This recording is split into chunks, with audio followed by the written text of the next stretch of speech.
Good day everyone, my name is Jake B. Esparagasa from BSED Filipino 3B.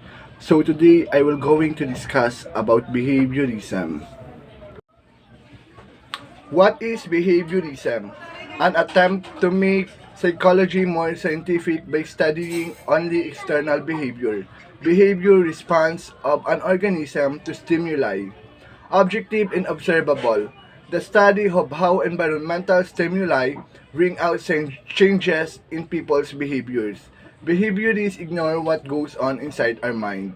Since it can't be seen or measured, mind is a black box. According to behaviorists, we are born as a blank slate.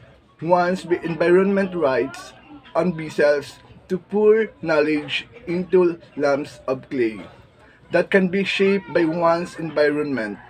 Believe the environment intrinsic forces is the only thing that matters. Learning behavior change due to experience doesn't consider. Believe in an intrinsic motivation. History of behaviorism. Very popular in US. Before Piaget and Vygotsky, writings were translated and brought her behaviorism via Thorndike beat out. John Dewey's theories to become the dominant theory in US. US schools were structured after behaviorism rather than Dewey models. Americans very interested in a scientific way to parent and educate. History of behaviorism Thorndike. Theory begins in US around 1910 with E. Thorndike experimented with cats and dogs in puzzle boxes. Found they learned through trial and error, not by observation. Applied this finding to humans. Very influential in design of US schools. Theory of behaviorism Watson. Give me a dozen healthy infants will form in my own special world. To bring them up in and I guarantee to take anyone at random and train him to be any type of specialist. I might select a doctor, a lawyer, artist. John B. Watson's 1924. History of behaviorism Pavlov. Russian psychologist who developed the idea of classical conditioning 1927 using dogs. Pavlov humor. Pavlov classical conditioning. Before conditioning, unconditioned stimulus, unconditioned response. You are salivation, neutral stimulus, no response. Orienting response like pricking up ears but no salivation. During conditioning, unconditioned stimulus, neutral stimulus. Unconditioned response, you are salivation. After conditioning, conditioned stimulus, conditioned response, CR, salivation.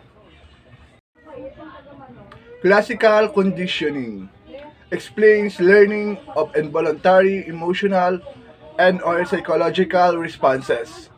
Happens when two stimuli are presented at the same time. Contiguity, being kicked by a horse, associating horse with kick, severe anxiety around horses important for teachers. Since school can cause an unintentional learning through classical conditioning, especially anxiety. Test anxiety, general school anxiety, fear, frustration, humiliation. Examples of classical conditioning. Hearing a teacher, friend, boy, girlfriend say to you, "We need to talk." Upon hearing this phrase, your stomach flutters. Any of your own examples. The point is we learn to associate a stimulus with a response and eventually our body. Thus, this automatically and in the presence of the stimulus, our response is involuntary. I think mom's using the can opener. Classical conditioning generalization. When we learn a response to one stimulus, then exhibit the same response to a similar stimulus. Example, condition to fear math class, generalize to all school.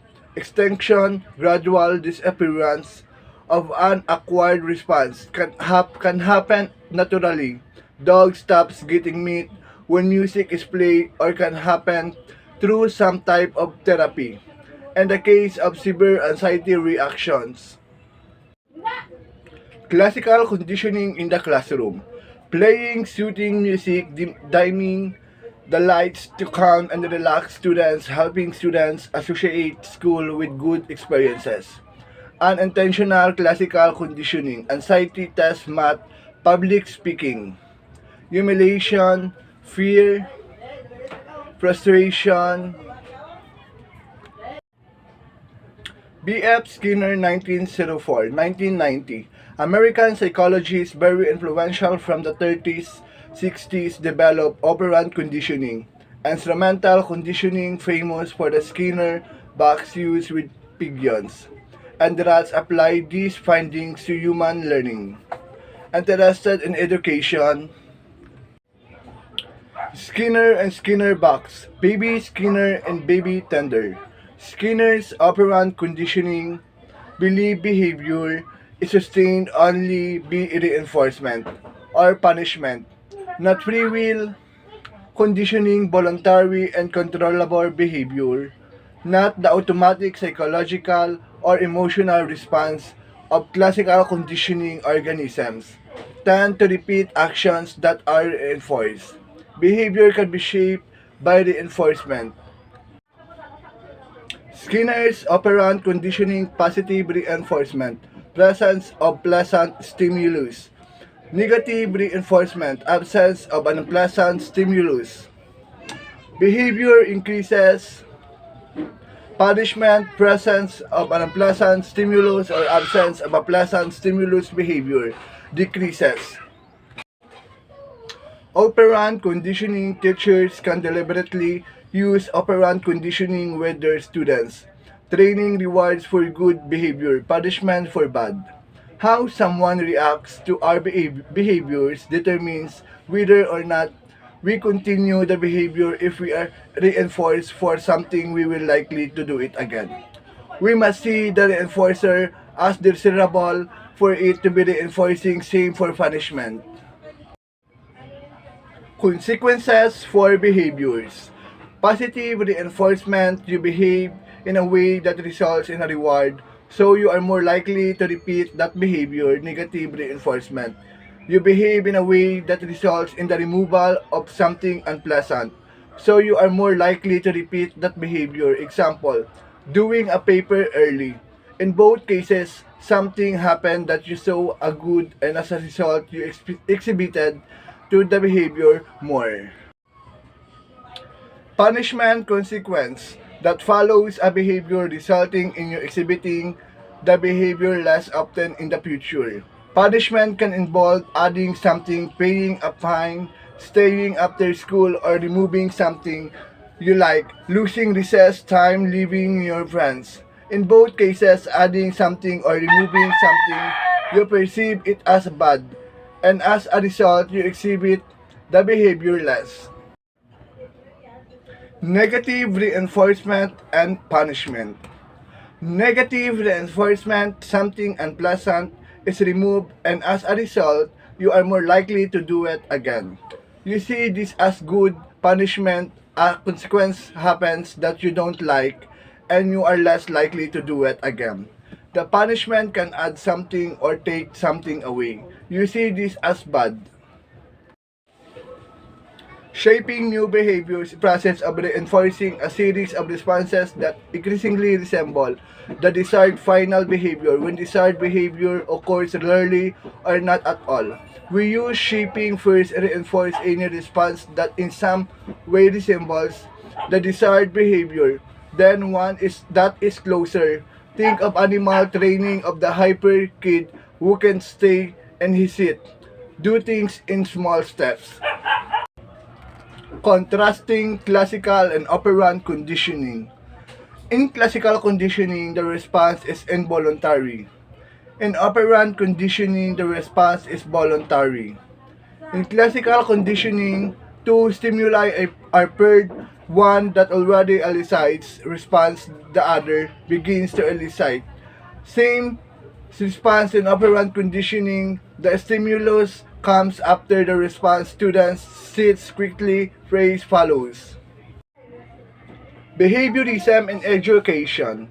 External rather than internal motivation focuses on rewards and punishments. Classroom management incremental view of learning. Learning broken down into small chunks. Example, must pass part 1 before beginning part 2. Repetition to strengthen stimulus response bonds drill and practice activities mastery learning focus on the individual rather than social. Critics of behaviorism. External rewards may diminish intrinsic motivation. In one study, college students work on block puzzles. One half received $1 for each correct puzzle and other group didn't. Those paid for correct puzzle were less likely to continue doing puzzles when reinforcement stopped. In study with preschoolers, those who had previously been reinforced for certain drawing activities were less likely to engage in drawing in a pre-play situation than children who had not been reinforced. These results are taken as indicating that rewards reduces intrinsic motivation. The cognitive perspective, a reaction to behaviorism. Early cognitive psychologists worked to disprove many behaviorist assumptions, including learning is gradual and can only be explained through conditioning. Organisms only learn through reinforced responses. Wolfgang Kohler, German Gestalt psychologist who showed that all learning can't explained by the conditioning 1920s work with a chimp who connected two sticks to reach a banana. Learn not through reinforced trials but as a flash of insight. This insight became known as an aha experience. Colors chimp. Sultan having an insightful aha moments as he fits the two sticks together in order to reach a banana. Behavior couldn't explain this insight. More critics. Behaviorism doesn't account for anything that isn't unobservable. Behavior, there has to be more going on than what is observable. Behaviorism only accounts for learning through direct experience with the environment, not observational learning.